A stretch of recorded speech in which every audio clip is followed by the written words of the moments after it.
Welcome to Baz Travels. After driving 14,826 kilometers through 24 states and Washington DC, I've seen rocket launches to the Grand Canyon and Hoover Dam. I've explored Route 66, ghost towns, deserts, snow, and beaches on both coasts. From Vegas casinos to Alcatraz, the White House to Hollywood. Join me for a journey of the ordinary and the extraordinary. Loading destination. Simulation starting in 3, 2, 1.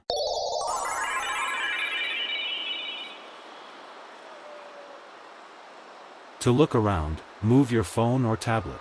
Click and drag if on a computer or move your head if using a VR headset. Please like and subscribe. Wabash Avenue runs through the core of downtown Chicago and reflects how the city organizes movement, commerce, and infrastructure within a dense urban grid. Chicago is known for its grid system, and streets like Wabash play a key role in how that grid functions. The layout is structured, predictable, and designed for efficiency. Addresses, navigation, and traffic flow all rely on this system, making it easier to move through a city of this scale. What makes Wabash Avenue distinct is how it interacts with the elevated rail system. Portions of the Chicago L run directly above sections of the street, creating a layered environment where transport operates on multiple levels. This is not decorative, it is a response to density. As the city expanded in the late 19th century, space became limited in the central business district. Elevating the rail lines allowed trains to move without interfering with street-level traffic. It also meant that streets like Wabash became part of a combined transport corridor rather than a single-use roadway. This layering changes how the street functions. Road traffic, pedestrian movement, and rail transport all share the same narrow footprint. That creates a concentrated urban environment where activity is constant and space is used with precision. Wabash Avenue has also long been associated with commerce. Retail spaces, offices, and services developed along the corridor because of the steady flow of people.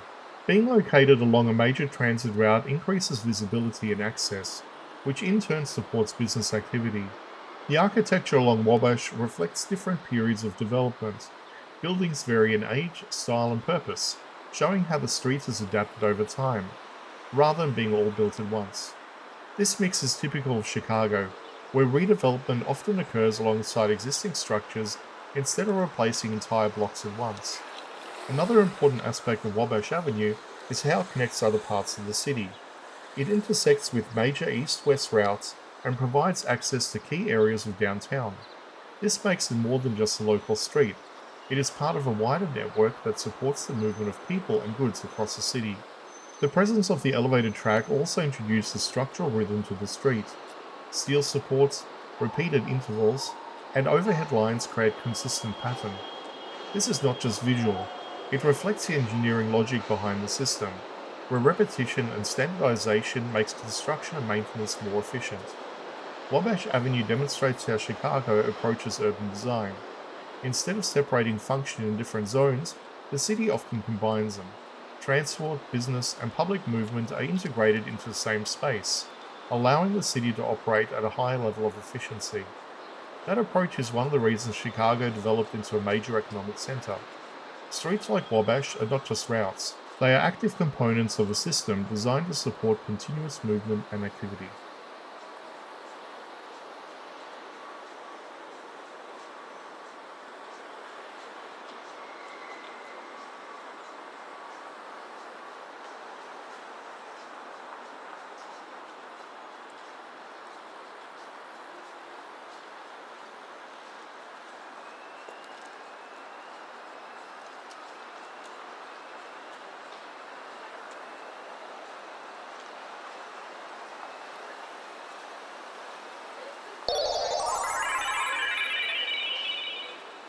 Simulation terminated. Please comment, like and subscribe.